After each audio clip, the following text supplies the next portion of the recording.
All right, John, I want to apologize. We did this podcast yesterday in the middle of a thunderstorm, and we have lost power twice in the middle of this conversation. So we're diving back in now. We were just talking offline. I've got a friend here in northern Maine who's an avid hunter, very good man, you know, great family. And when I brought this subject up on social media recently, it caught him off guard because he really felt like that his actions of trying to cut down the numbers of coyotes was helping the wildlife. And so I really do think that there are a lot of people out there that mean well, John, that just are misinformed. Yeah, I tend to agree with you. I think there certainly are some of those folks who are trying to do the right thing, but coyotes are really, really important to the ecosystem. They've come in after the wolves were exterminated. They do things like they, catch and kill rats, mice, other animals, and they play an important role. The thing about the notion of coyote control um, is impossible. There's no such thing as coyote control. Um, you can kill them till the cows come home, and they're still going to be here. It's been tried here, across the U.S. for decades, and there are more coyotes than ever. So to think that you're going to limit or control the number of coyotes here in Maine, it's an impossibility. So there have been about 10 to 15,000 coyotes here in the state for decades, and that's essentially the maximum number the The state can carrying hold, capacity. carrying capacity of the available habitat and food, about 10 to 15,000 animals. So you can kill two or three or four or 5,000 a year. Within a year or two, there's going to be 10 to 15,000 more coyotes again. So why bother? Why kill them? It just really doesn't. There's no science behind it. There's really no The, yeah, benefit you're for right. The anything. science has shown consistently because predator control was very, very, very. It got a lot of money thrown at it in the Western United States for decades, and the evidence resounding is it just doesn't work. It's a waste of money. We can argue whether or not it's whether hunting predators is a good thing to do, and I believe it has its place, but not as a means of game management in any way, shape, or form. You were going to bring up something yesterday um, when we got cut off by the thunderstorm, and it was something I had in my notes that I wanted to ask you about. You guys have been doing genetic studies on the scat of the canids of Maine. And I'd love for you to share. I know what it was 15 years ago when I was really invested in all of this, but I would love to hear what you're seeing now and what's going on with the population. Yeah, since 2019, we've been actively looking out for wolf poop, and we've been looking from the Maine-New Hampshire border all the way up to Escort, which is as far north as you can get in the state. And we've gotten about a little over 250 scats so far. Um, One important thing that I hear very frequently on my Facebook page is, "Where's the science? Where's the science? Where's the science?" And here's the science. Um, 2019, we collected a bunch of scats and we sent them to Trent University in Ontario for analysis. And of the 7 scats that they were able to analyze, one of those turned out to be an eastern wolf. It was about 85% eastern wolf. The rest was coyote for the most part.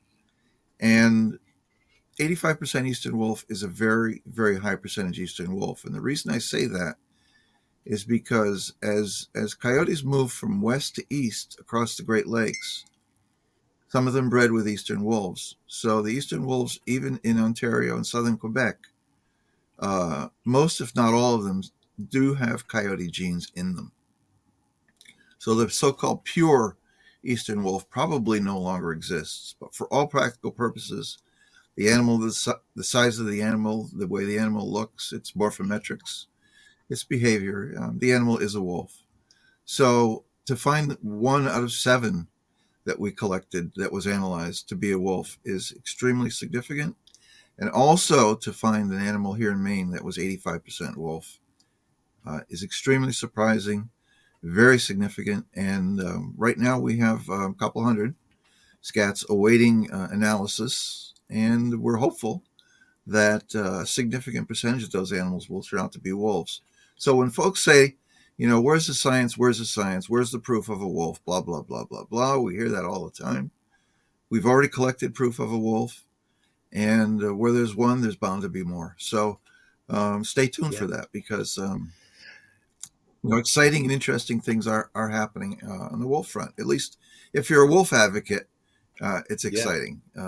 If you don't want wolves, well, hopefully you'll come to understand that they belong here. Yeah. I think I'm putting myself into the mindset of the hunters because, like you, I used to hunt. I don't hunt much anymore. And mostly it's because the last 25 years of my life I've dedicated to dog sledding, and fall hunting season for white-tailed deer is the same time of year that you really need to be focusing on conditioning your dog team and building up their endurance. So something had to give. So the hunting went by the wayside.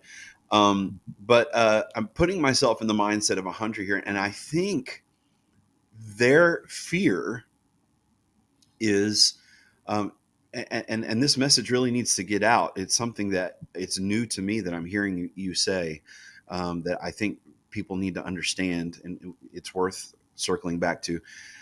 Um, you're not proposing wolf reintroduction. You're proposing allowing the wolves to do what they're wanting to do and fill the ecological niche that needs to be filled here in the state. And the hunter thinks in his mind, he's thinking Yellowstone, he's thinking all of these other regions where wolves have been reintroduced, and they're thinking, well, uh, if this happens, the coyote hunting is going to be completely shut down because it's an endangered species. The wolves are an endangered species, and then they're going to get protected. Um, I, that's not what I'm hearing you say. I'm hearing you say let nature balance itself out. That you're not necessarily opposed to hunting. I think we're both opposed to this notion of hunting as a means of managing wildlife populations. But so, do you have anything you want to add to that thought? Well, it's essentially a couple of reasons why people would want to kill coyotes, and one of them is they're trying to help deer. But another reason is they just like to do it for fun. It's recreation for them, something for them to do in the wintertime. And as I said in the very beginning, I do not support killing just for fun. So I will say that it is entirely possible that coyote killing in Maine may have to be limited in order to protect wolves. And the reason for that is because you can't tell the difference between a large coyote and a small wolf. So it's the federal government's job, their responsibility, their legal responsibility to recover wolves in the United States. And as much as they continue to fight that responsibility or ignore it, every time they do, there's a lawsuit. They're sued, they're taken to court, and they always lose. They lost again recently, and that's why they are now working on developing a national gray wolf recovery plan. Not because they want to, but because they have to. So all the federal government is doing its job. Wolves are protected under the Endangered Species Act. Plain and simple. It's illegal to kill them. It's illegal to harm them, molest them. The sooner the folks realize that, the easier it'll be, I think, for everybody. Because if it means that you can no longer shoot or trap coyotes in a certain area, then that's the way it will have to be, at least until wolf populations have recovered.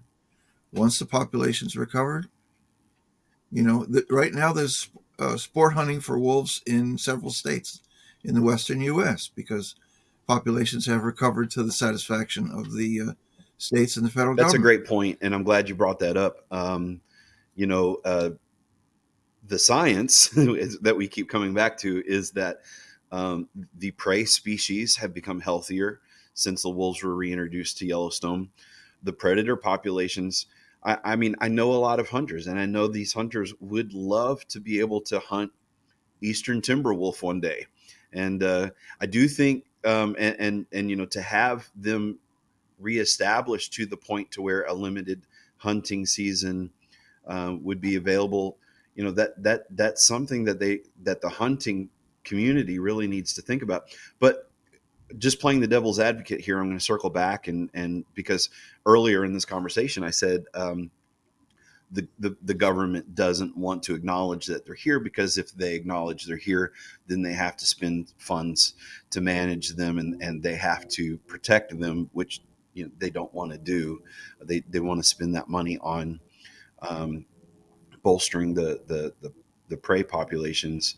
Um, so, I mean, are you agreeing that if they acknowledge that there is a population of them here, that they will have to financially invest in managing them and protecting them, or do you feel, because I agree with you that they don't have to, because the wolves are doing it on their own, but to your point that you just made, it is their duty federally under the Endangered Species Act to protect them if they acknowledge that they're here, right? Um, it's the federal government's job to do that because wolves are under the jurisdiction of the federal government. They're not under the jurisdiction of the state governments right now, except for a few states in the West, like Idaho, Montana, and Wyoming, where wolf populations have recovered. Now, when wolf populations recover here in Maine, the jurisdiction will revert back to the state, and then the state will manage them however they see fit, within subject to approval of the federal government. Now, if let's say we get a population of 500 wolves, federal government says they're delisted, they're okay, they go regulation of these animals goes back to the state. The state can now say, well, we'd like to have a hunting season on them, maybe kill 50 wolves a year, something like that. That's subject to federal approval. If the federal government says, sure, it's okay to do that, then that will happen. Then that can happen. Um, the state of Maine in the Northeast can accommodate hundreds of wolves because of the huge amount of wolf range and potential wolf range and the availability of food. So to think that potentially someday there may be 500 wolves in Maine is not out of the realm of possibility. I can assure you that I will be long dead and I'm not going to have to worry about it. But what I'm trying to do while I'm still here is to educate the public, to let them, help them understand the importance of these animals, to help restore the ecosystem as much as we can, restore the natural balances between predator and prey, and hopefully people will learn to live with these animals, learn to accept them, because all they are is just animals. That's all they are. They're not much larger than the coyotes that we have here, and they would do just fine if we just let I them. have about three thoughts, and I know I'm gonna forget two of them when I say one of them. Um, That's why you're supposed to take notes. here's here's a thought that I've had. Well, let me deal with the other ones first. Um, you said you wanted some tough questions and some pushback, and I appreciate you saying that. So I do agree with the two categories that you gave of people who are hunting and trapping coyotes, but I do believe that there is a third category. As someone who I was in Alaska training and racing sled dogs last year. I spend a lot of time outdoors in the dead of winter. Um, I mean, like when everyone else is sleeping and it's 10, 20 below zero, I'm spending 8 to 10 hours out on the trail with the dogs at a time. And you get really cold. And one thing that people who spend that kind of time in the cold knows is that no man-made materials can replace the quality and warmth of fur. And so I do believe there is a third category, and I believe that there is an ethical, for those who believe in hunting. And I know that there will be a lot of people from your camp that don't agree with hunting at all, but I do believe that there is a third category. There's those who do it for fun. There's those who do it because they believe they're helping the deer population. But there is that third traditional category of trappers, furriers who are like serious about their craft, serious about their art, who are going out there and respecting the animal that they're harvesting by not throwing it in a ditch or a dumpster somewhere, but actually processing that fur and using it. And I know you probably have a thought on that before I move to those two other points, so I'll let you respond. Yeah, Sure. This is probably where we're going to have to agree to yeah, disagree. I will say that personally, I oppose all trapping. Simple. I think it's a cruel and inhumane way to kill, and I honestly believe that you may very well be right that there are no man-made substitutes for natural fur. But my own bias is that I don't see any reason to kill these animals, and it's just, in my opinion, not necessary. And I will say that I think time is on the animal's side because the number of trappers continues to sure. decline and It, decline and decline and it's a decline. very And in my labor it's opinion, a very labor intensive skill. It requires a lot of work, and that's why I think that those who do it aren't doing it because they love killing things. Those who do it are doing it because a large number of them because and I'm not talking about just people who are targeting coyotes. I'm talking about beaver and things of that nature. And the conservationist in me would love to agree with you, and I probably did agree with you back 20 years ago when I was going out for an hour or two with my sled dog team.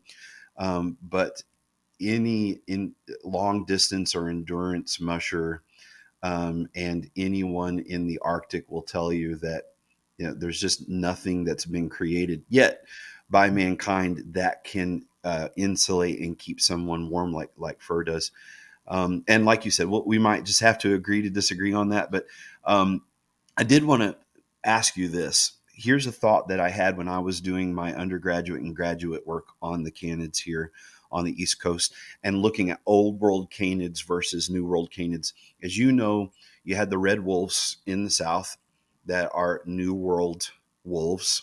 You had the eastern timber wolves that are new world wolves. You had the coyotes that were new world canids, and the same hybridization that took place in the Algonquin region also took place, as you have already pointed out, took place with the red wolves in the South. I'm wondering, this is just a hypothetical question that, someone who's devoted their time to this like you have, um, probably one of the few people who would actually be able to give some meaningful feedback, you and maybe John Way, on this.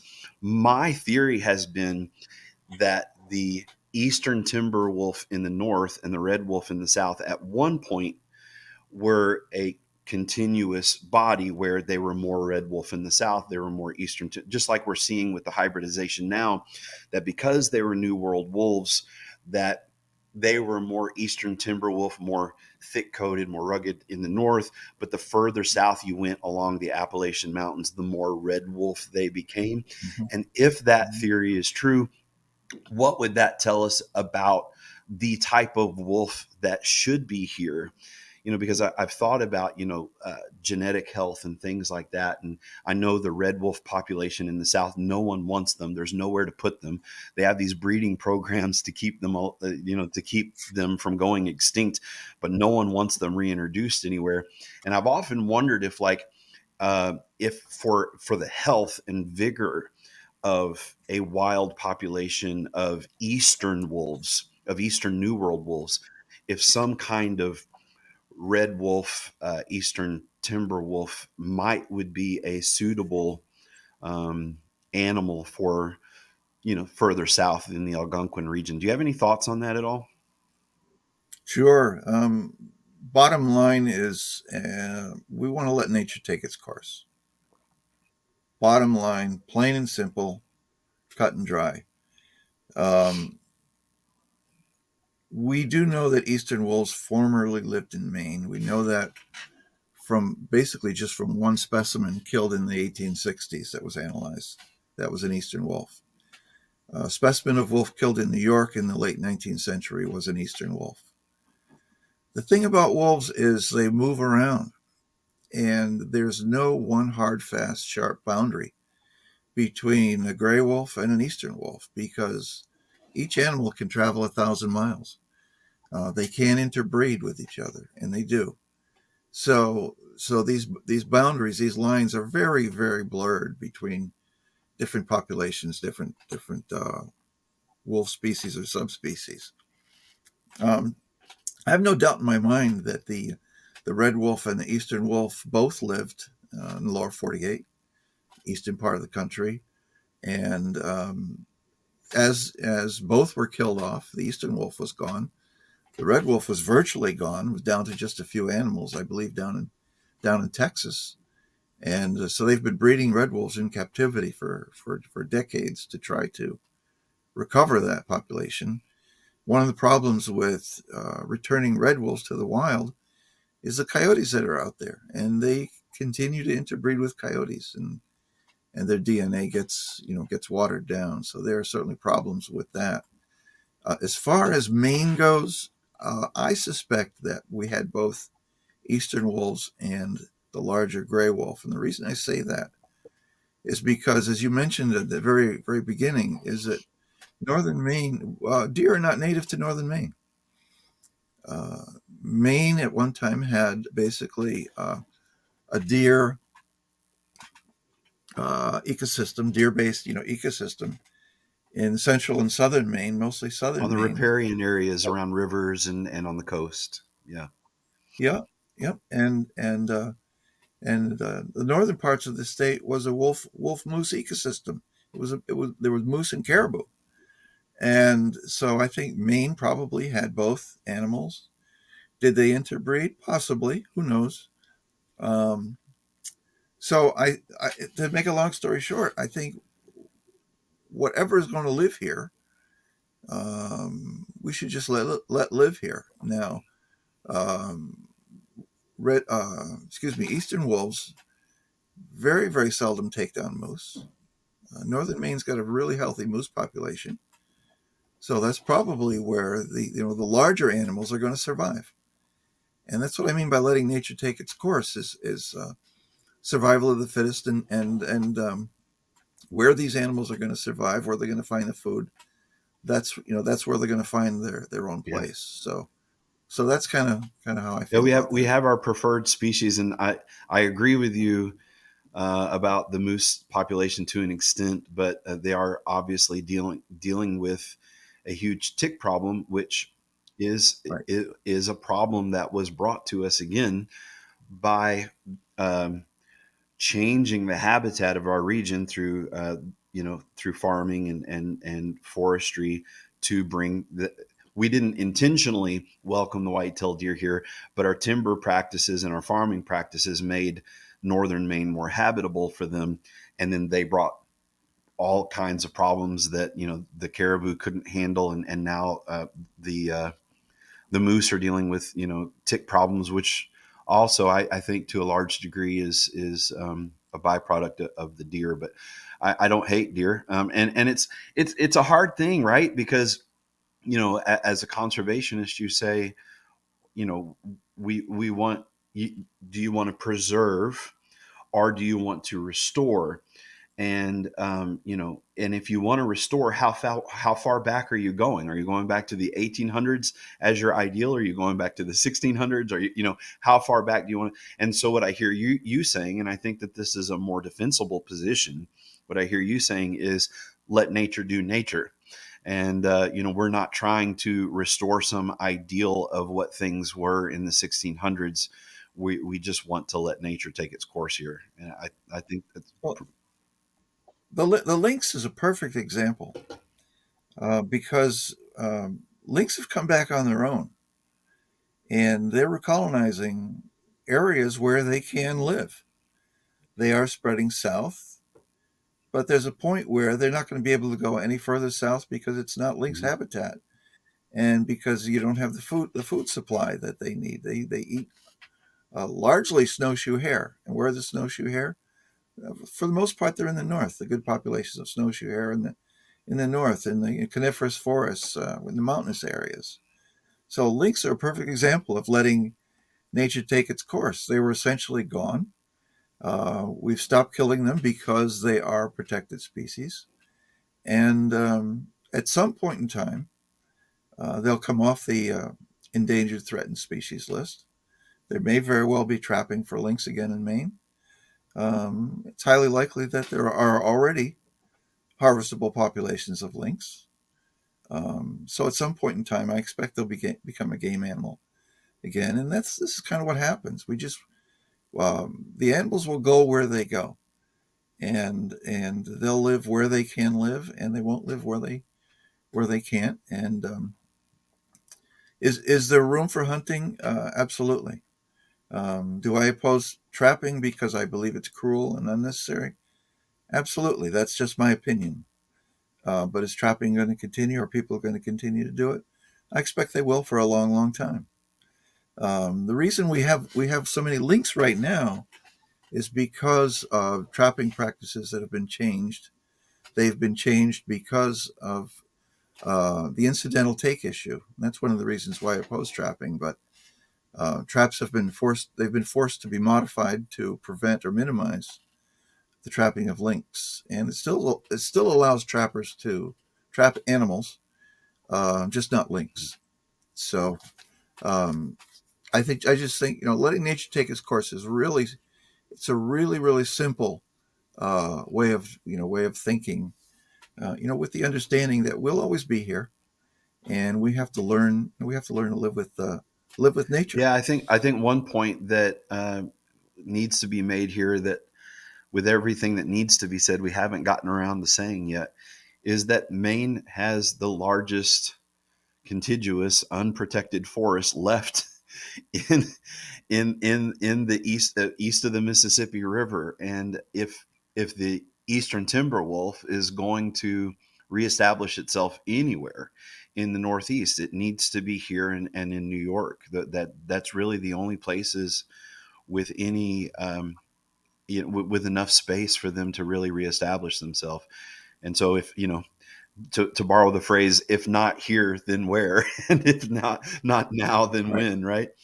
Um, yeah. So Yeah, yeah. I want to add though that initially, early on in this wolf issue, people were saying, "Well, Maine doesn't have enough room. Maine doesn't have enough habitat. Doesn't have enough prey. Yada yada yada."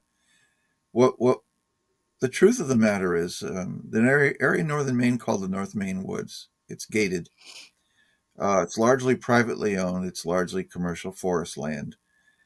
It's 3.5 million acres in size. Yellowstone Park is only 2.2 million acres in size. So the potential here and the size of the forest that we have is extremely large, very very suitable for a healthy population of wolves. And Yellowstone is touted as the gold standard for wolves and wolf recovery. Well, frankly, Maine has more habitat than mhm, Yellowstone. So the potential here is yeah, enormous. And the evidence is that wolves are trying to come back. We know of at least a dozen wolves that have been killed south of the St. Lawrence River since 1993. Those animals range in size from a little over 60 pounds to, frankly, over 100 pounds for one animal that was killed in Quebec. So we know they're trying to come back, and we just want to let them live. Yeah, and it's kind of a catch-22, especially for people who love wild spaces. Um, we it's going to be funny what I'm about to say, but we actually owe the big timber companies of the last century a debt of gratitude because they kept the North Maine woods from becoming fragmented and kept it as although it was harvested as a relatively wild space. The danger that we're running into now here in Maine is that with those big timber companies collapsing, and that land is starting to become fragmented into fragmented ownership. We could, this jewel that we have here, that's the North Maine woods, we could end up losing it, just because of the fragmentation that's taking place. And so, in that way, those big timber companies of the 1900s actually gave the 21st century a gift, and and that's something that, there's always a balance when you think about these things, right? We're extremely, extremely fortunate to have what we have because we have something nobody else has frankly, in the entire United States. Um, we could talk for days about the issue of national park, public ownership of land, uh, whatever. I personally believe that we need to have more publicly owned land in Maine to preserve it. That's my own personal belief. That having been said, the point that I haven't made yet is a really, really important one, and that is that wolves and timber harvesting can coexist. They can coexist. They do coexist. They coexist in places like the Northwest U.S. They coexist around the Great Lakes. Minnesota, Wisconsin, Upper Peninsula, Michigan are huge timber producing areas, and they have several thousand wolves. There's absolutely no reason that having a restored wolf population in Maine is going to negatively impact Maine's forest products industry. Period. The end. Case closed. I know that's a concern. That's always been a concern. And the fact of the matter is, it's not a problem anywhere else. And it's not going to be a problem here in I Maine. think this conversation that we've had is going to be really important. There is a stereotypical, the majority of the population, when they think of wolf activists and conservationists, they have this stereotypical, hippie tree hugger, idea in their head of Hey, I'm an old hippie. yeah, Okay, I grew up in the yeah. '60s. But I haven't given up yeah, yet. but you have a really good balanced approach, and a well reasoned approach as you discuss these things, and I think that's important for people to hear. Um, I have an idea as we wrap this up. I have an idea of what I think could help, but I want to hear, as the president of the Maine Wolf Coalition, you know, you have made it clear that you are not advocating for forced human wolf reintroduction. Right. So what is your goal? Like, what would you like to see? What's the next baby step for you? What would you like to see happen next, as far as where your organization stands? Sure. Our mission has always been for 30 years now. It's wolf recovery in Maine through research, education, and protection. Um, we believe that if we research needs to be conducted. Nobody's doing it. No universities are doing it. No government agencies are doing it. As far as education goes, the government isn't educating the public about wolves. And as far as protection goes, the government's not protecting them. So, what would we like to see happen? We'd like to see the government do its job In the meantime, we're doing our best to educate the public. We're doing our best to do some research to try and document that they're here, and if so, where they are and how many there are. And the protection thing, we're shouting from the rooftops that you can't tell the difference between a coyote and a wolf.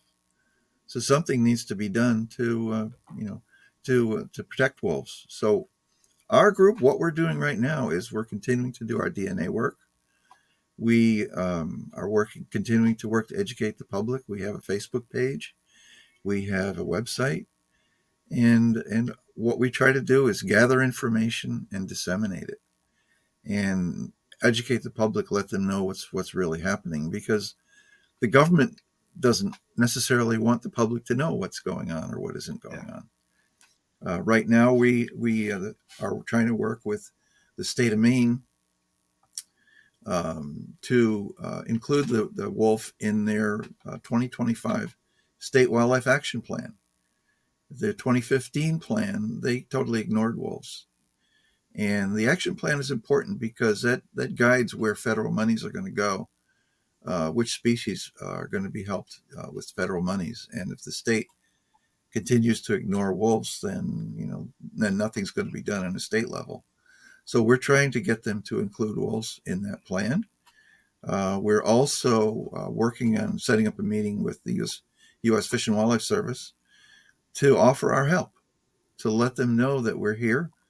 We've been working on this issue for 30 years, and frankly, we believe we know more about Northeast wolves than they do, because they haven't been doing anything about it.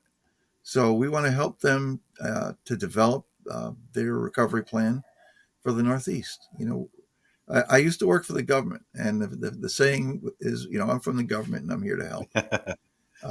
Well, we're from the Wolf Coalition, and we're here to help. We want to help them to develop the best plan that they possibly can, so that it helps the wolves, helps the people, and it helps these government agencies. So that's kind of where we're going, and uh, onward and upward. Yeah. The old saying, how do you eat an elephant? One bite at a time. I think just from the outside looking in, I think there are a couple things that reasonable minds on both sides of this issue could agree on. And I think, for starters, I think that it should be clear to, I think this is a winnable argument for your organization, even with a vast majority, I mean, an overwhelming majority of the state's population.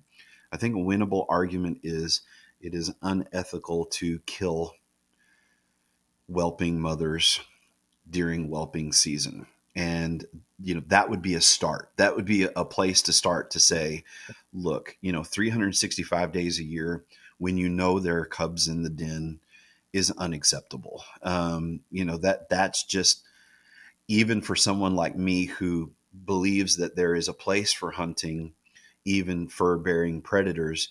I think that's a winnable argument, and I just, wanted to throw that out there. The other thing, and this would require government funds. The other thing would be to, I mean, you can embark your dog. You can do a DNA swab on your dog, and if it's got wolf in it, it'll tell you. Like, these things are super simple to do these days. I see friends of mine who do their sled dogs, embark test them with a little swab, and it comes back, oh my goodness, this is 30% wolf, or hey, look, there's 20% coyote in my dog, that kind of thing. I think a baby step that the state and you guys could do, and you're doing it to the best of your ability now, this would require some federal funds, is simply going to the dens, doing some swabs and some DNA samples. And if you have, and whatever the threshold that's set, let's say it's 80% wolf, if you have an 80% wolf litter, then A, that proves that there's a breeding population in the state, and B, okay, this is off limits for trapping and hunting this region, because now we have an established wolf population here. Just for coyotes, there's no trapping, there's no hunting of coyotes in this region because you might inadvertently kill one of these wolves, and just in that little zone, and then do that until they can establish themselves. I in my mind, I think that those are reasonable things that could be done. That I think a majority of hunters, wouldn't be too opposed to those things. What do you think about that? Well, I think your ideas are fine, but the word reasonable doesn't play into this, because, as I said earlier, the issue is 99% politics and 1% science. State of Maine government does not care about the science. All they care about is the politics. Politics prevents them from doing anything. So, you know, they defer to the federal government. They're not going to do anything. We have to rely on the federal government now to do its job, to step in. Um, would I like to see Maine Fish and Wildlife do its job? For sure. Do research to actually, manage wildlife populations like they're required to do. That would be nice. That would be really nice. But the politics prevents that from happening. So reasonable. There are a lot of things that are reasonable. They don't happen because of politics. Before I go, I wanted to show you. This is you can see in the bottom here. And This describe is for our listeners what you're showing for those who are listening and not watching. Sure. When we collect scat, we go out. We basically all we do is ride the roads. It costs almost no money for gas, whatever, and we look for poop in the road. And if we see a poop that's fresh enough and big enough, we take a sample, put it in a tube with ethanol, and this can stay preserved indefinitely. So this tube is going to go to DNA researchers, and they're going to extract the DNA from it, and they're going to analyze it, and they're going to find out. They're going to tell us what animal pooped this. It's very, very simple, inexpensive. It's not inexpensive to run the tests. The tests are about $70 per sample per test. But it's fun to go out and ride the roads and look for poop, pick some up, and essentially anybody can do it. And we're always looking for help. And on We suggest we go and ahead. on that note, how do people reach out to you? How do they connect with you? Sure. Through our website, uh, www.mainewolfcoalition.org. You can reach us there, and also on our Facebook page. Just Google Maine Wolf Coalition Facebook, and that'll take you right to our Facebook page. The website is under reconstruction right now, but it does have a link if folks are so inclined to contribute. We're 501c3. So any contributions you make are tax deductible. And right now, all of the money that we're collecting is going to pay for DNA analysis of our scat. Presently, we have about $10,000 in the bank. Much of that's going to be sent to the researchers so that they can start their analyses.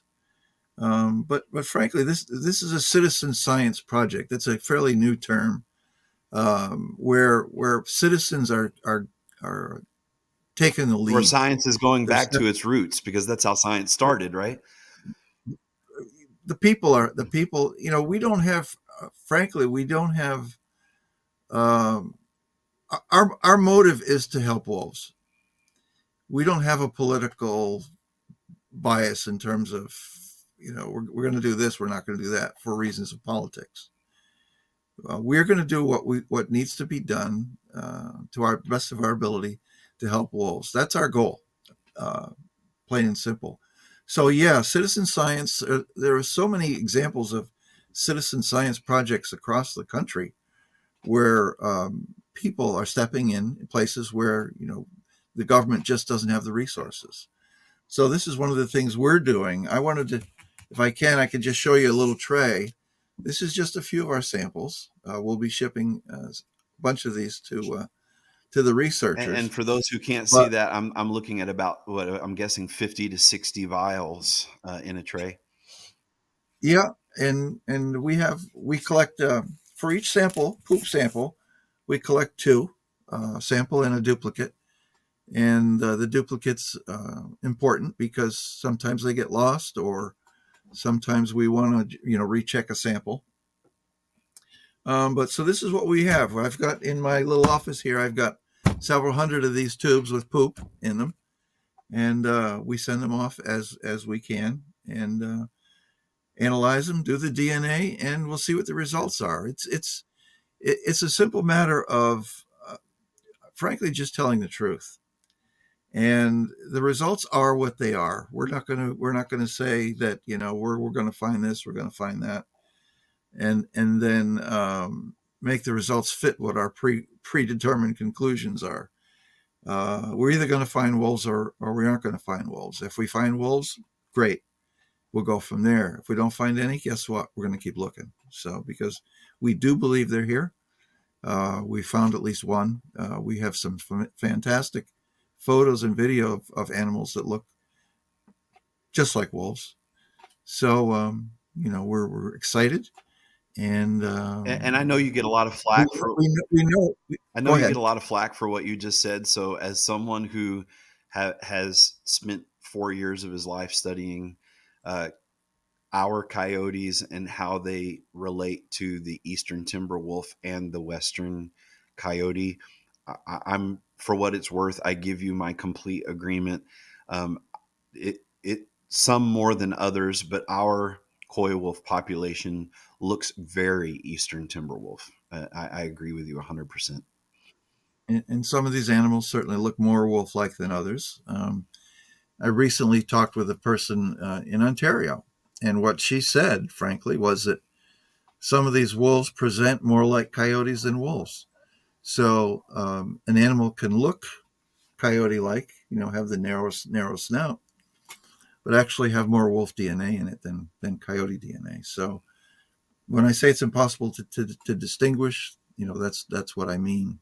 But we do have quite a number of very, very wolf-like animals in Maine, and frankly, the state government can no longer deny that these animals exist. I will tell you that they say the double standard that Maine Fish and Wildlife has is that the only way you can tell if an animal is a wolf is through its DNA. Okay, that's what they say. Well, we sent them a photograph of an animal that looked like a wolf, and they immediately said it was a Mhm. coyote. So that's the double standard. They can say an animal is a wolf only by its DNA, but they can tell that an animal is a coyote just by looking at a Right. photograph. So that's what we're dealing with. Yeah, it's an uphill battle, and for Hmm. Yeah, I've been climbing that mountain for 30 years, and I, I'm still I going. and while we don't agree on everything, I do agree that this is a worthwhile endeavor, and that's why I wanted to give you whatever platform that I have. I think that us losing power yesterday was a bit fortuitous because what was going to be a 10-minute conclusion turned into another episode. So I think what we're going to do here is simply make this a two-part podcast, and I hope so. I don't want people to now sleep. we'll send out part You know, one this weekend and give people a few days to chew on it, and then we'll give them part two. I want to thank you for your time. I can't go yet. I got to tell you Okay, one go more for it. thing. My father was in the Air Force in the early 1950s, and he brought back a pair of wolf mittens, and I have those wolf mittens still. So when you talk about the importance of natural fur and the warmth of natural fur, I've got a pair of wolf mittens, and I'm nobody else knows this.